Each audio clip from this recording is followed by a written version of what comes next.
Խոստումնալից քաղաքական սպասումներով ու փոփոխությունների ակնկալիքով պատգամավոր Թևան Պողոսյանը սկսում է աշնանային սեզոնը։ Պատգամավորի գլխավոր սպասումը համակարգային փոփոխություններն են, որոնց համար կան պատճառներ եւ խոսակցություններ։ Փոփոխությունը պետք է չլինի միայն փոփոխության խաթրի,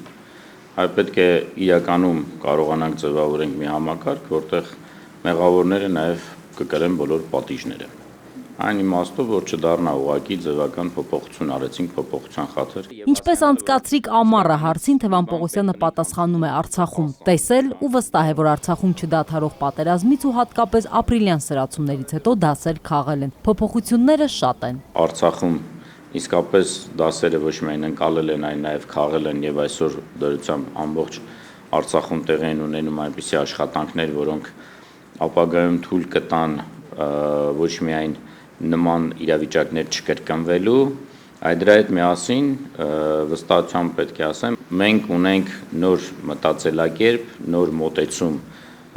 մեր անվտանգության խնդիրներին։ Առաջիկա իրադարձություններից Թևան Պողոսյանն ակնկալիքներ ունի հատկապես Գյումրի ու Վանաձորի թիմ ընտրություններից, սպասում է տեսնել նոր դեմքեր, նոր քաղաքային իշխանություն, որը պետք է տեղավորվի համակարգային ընդհանուր փոփոխությունների կոնտեքստում։ Մանուիրցյան, Ալբերտ Գալստյան, ժամը լրատվական։